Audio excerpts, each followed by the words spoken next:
Hello, this is Dr. Wendy Wood, and I'll be talking about geriatric nutrition and labs in this mini lecture.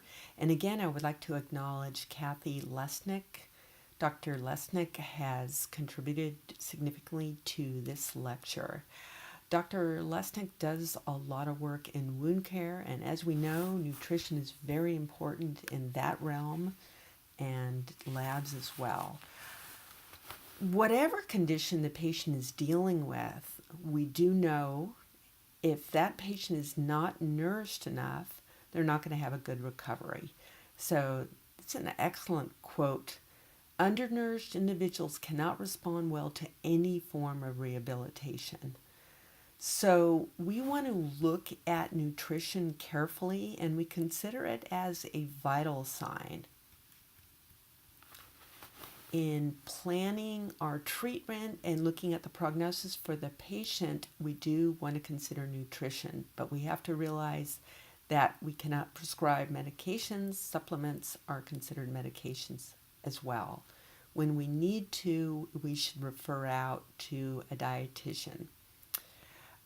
There is a difference between a dietitian and a nutritionist. We might consider referral to a nutritionist, but it really is the dietitian that's the medical professional that is more trained to evaluate labs and body composition, and as those relate to different diseases and what interventions may be done.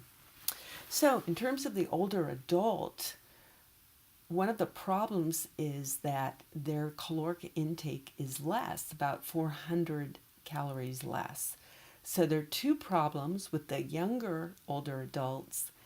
They have this decreased caloric need, but they tend to have the same amount of food intake. So in the younger, older adult, there's a tendency to see weight gain and more increased incidence of diabetes. So one study even found about 42% of younger elders were overweight.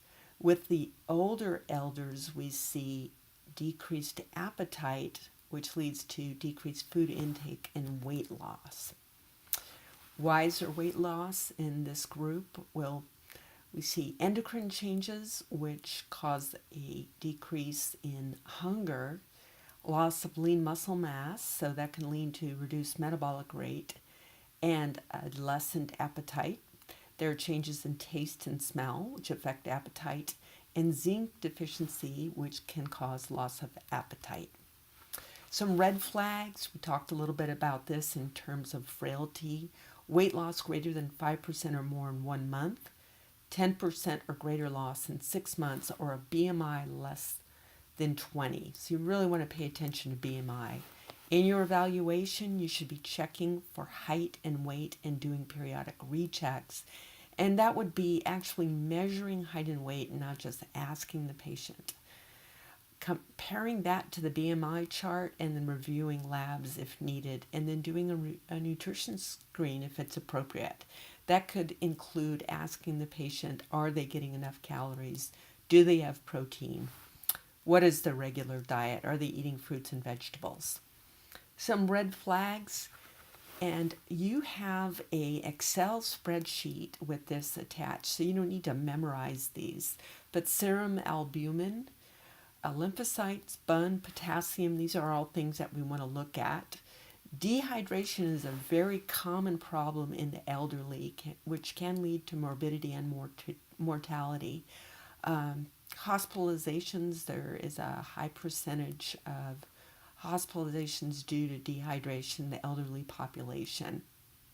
Now, in terms of BUN and creatinine, those can be elevated, and this could cause acute renal failure, and that may be caused by dehydration.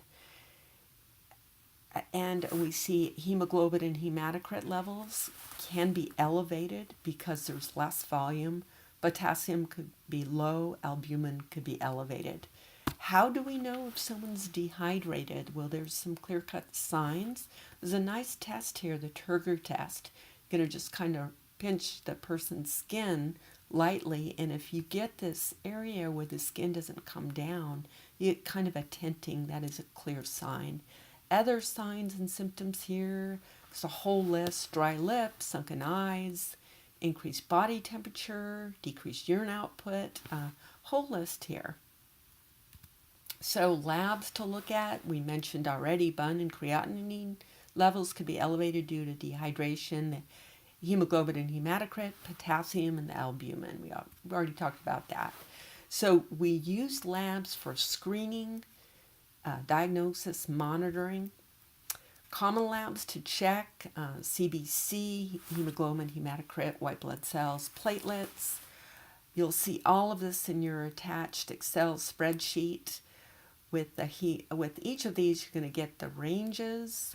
Here, there's a range for men and women, and also here, holding PT that might be due to the hemoglobin of less than 8. Hematocrit, we're seeing the same thing. Again, you'll have that other reference sheet. White blood cell count.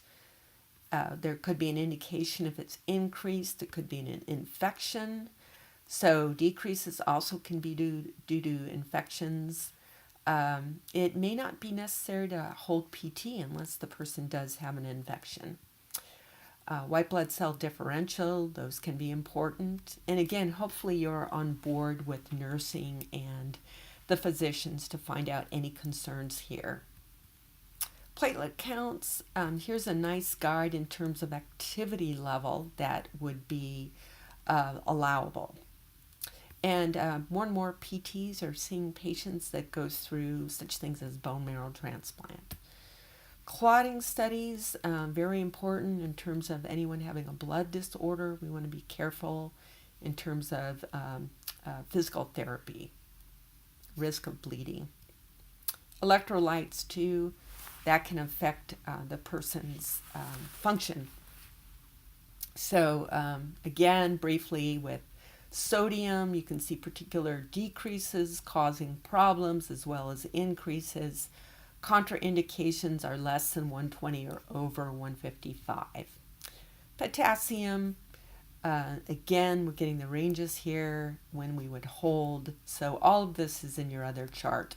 In terms of diabetes, if someone has low blood sugar, that is a contraindication for exercise. With very high blood sugar, that could be dangerous, ketoacidosis. What's interesting is normally when you exercise, it brings the blood level down, blood glucose level. However, if somebody has a level of 300 or more, exercise can actually increase the glucose levels to a dangerous level. So it's contraindicated. Glycosylated hemoglobin, that relates to diabetes and the control that the person has of that renal function. It doesn't contraindicate PT, but we want to pay attention to that, as we mentioned, in terms of dehydration.